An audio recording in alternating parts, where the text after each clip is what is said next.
రామ్ టాక్కి తిరిగి స్వాగతం.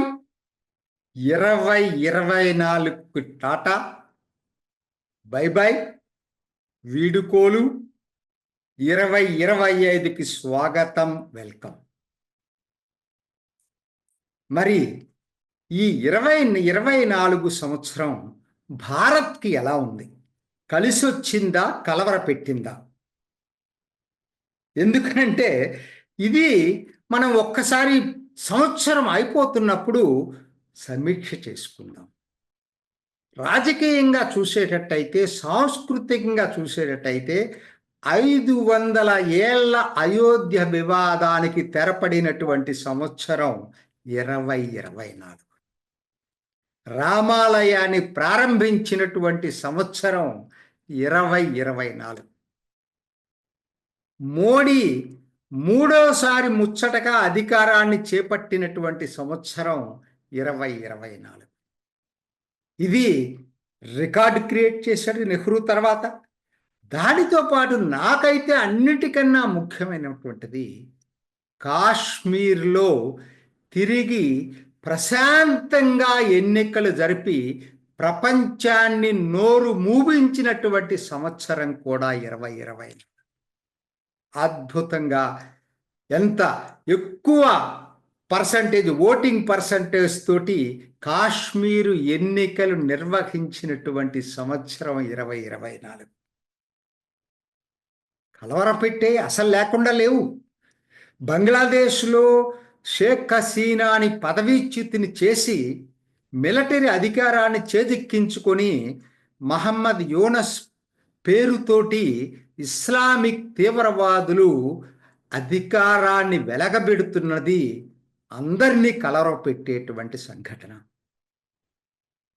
అదే టైంలో సంతోషపడాల్సినటువంటిది కూడా ట్రంప్ తిరిగి అధికారంలోకి రావటం. వ్యక్తిగతంగా ట్రంప్ ఏమంతే అనేది పక్కన పెట్టేస్తే, భారత్కు మాత్రం ఇది డెఫినెట్గా కలిసి వస్తుంది. ముఖ్యంగా H1B వీసాల విషయంలో నిన్నటి ట్రంప్ ప్రకటన ఎంతోమంది భారతీయులకు ఊరటనిచ్చింది. స్కిల్డ్ ఇమ్మిగ్రేషన్కి నేను వ్యతిరేకం కాదు, స్కిల్డ్ ఇమ్మిగ్రేషన్ని నేను సమర్థిస్తాను గట్టిగా అని చెప్పటమే కాదు, అక్కడ చదువుకున్నటువంటి విద్యార్థులకి అతి త్వరగా గ్రీన్ కార్డులు ఇవ్వాలని కూడా ఆయన రిపీటెడ్గా చెప్పాడు. అంతకుముందు కూడా చెప్పాడు, ఎన్నికల ముందు కూడా. ఇది భారత్ కలిసి వచ్చే అంశం. కొన్ని ఉండొచ్చు టారిఫ్ రేట్ల విషయంలో, అటువంటివి ఉండొచ్చు, కానీ వ్యూహాత్మకంగా భారత్కి ఇది మంచి పరిణామం. ఎందుకంటే ఇవాళ అమెరికాలో 60% హోటల్స్ మనయ్యేనండి, భారతీయులే. 60% హోటల్స్, 15% యుఎస్ పేటెంట్స్లో 10% యుఎస్ పేటెంట్స్లో మన భారతీయ మూలాలున్న వాళ్ళయ్యే. అట్లానే 12% ఫార్చ్యూన్ సిఈఓలు, గ్లోబల్ 500 ఫార్చ్యూన్ సిఈఓల్లో 12% భారతీయులే. ఎలా చెప్పాలి మరి దీన్ని? ఖచ్చితంగా. అందుకనే ఒక జర్నలిస్ట్ రాశాడు, Jewish century over, Indian century has just begun. అమెరికాలో జూయిష్లు శతాబ్దం పాటు వాళ్ళ ఆధిపత్యం అయిపోయింది, కొత్త శతాబ్దం భారతీయులది అనేది రాయటం. ఇవాళ చూస్తున్నారు కదా ఎంత చర్చ జరుగుతుంది. ఇండియన్స్ వ్యతిరేకంగా మాగా జరుపుతున్నటువంటి దాడులు చూస్తున్నాం మనం. ఒక ట్రంప్ ఎందుకు, అందుకనే నేను ట్రంప్ను వెల్కమ్ చేస్తున్నా ఇప్పుడు. ఎందుకనంటే దానివల్ల దాన్ని ఆపగలిగింది ట్రంప్ ఒక్కడే, ఆ ధోరణి. నిన్న ఆయన ప్రకటన భారత్కి ఎంతో ఊరటిచ్చింది, భారతీయులకి ఎంతో ఊరటిచ్చింది, భారతీయ మూలాల వాళ్ళకి ఎంతో ఊరటిచ్చింది. త్వరలో ఇది భారత్ అమెరికా సంబంధాలు మరింత పటిష్టపడతాయి. భారత్కి ఆర్థికంగా ఎంతో ప్రయోజనం చేకూరబోతుంది.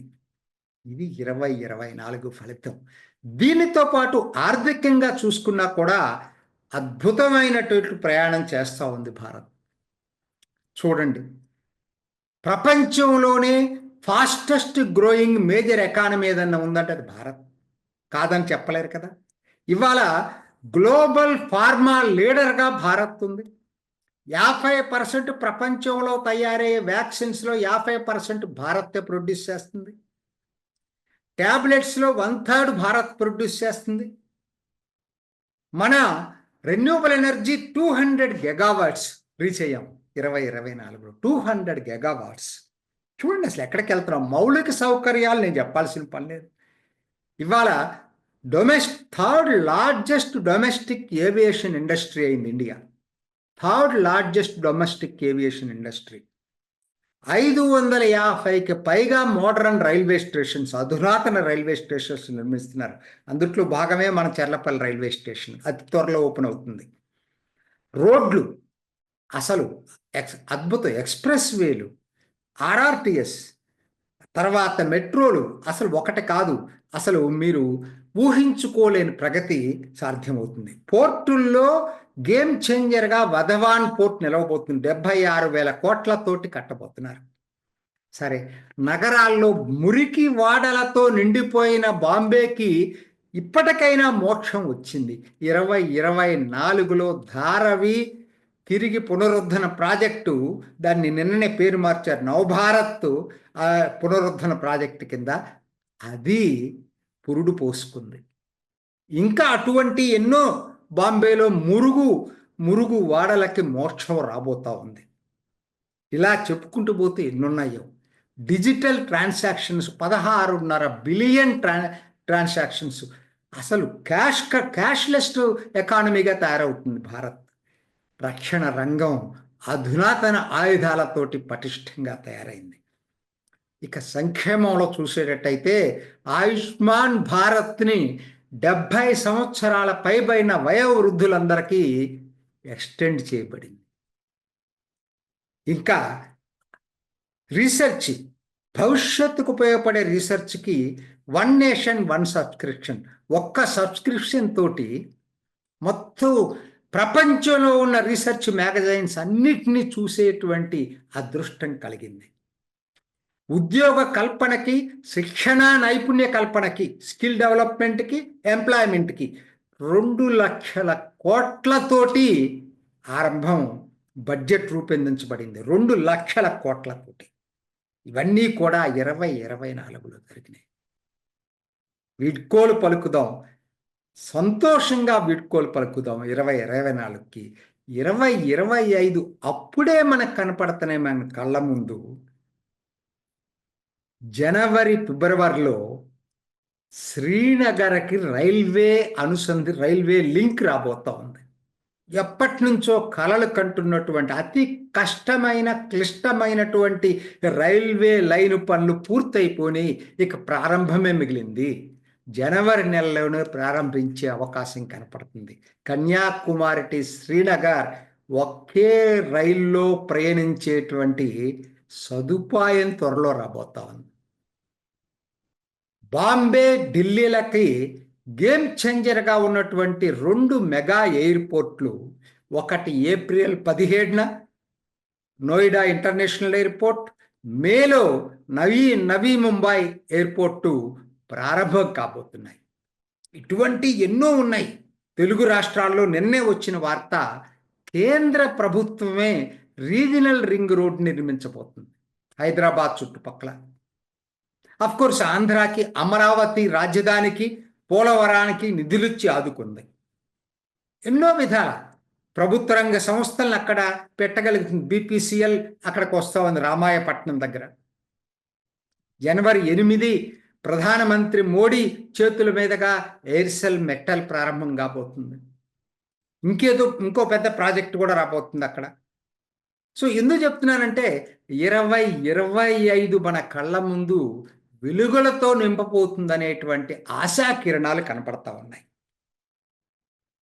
చివరిగా 2024 భారత్ కలిసి వచ్చింది, కలవర పెట్టలేదు.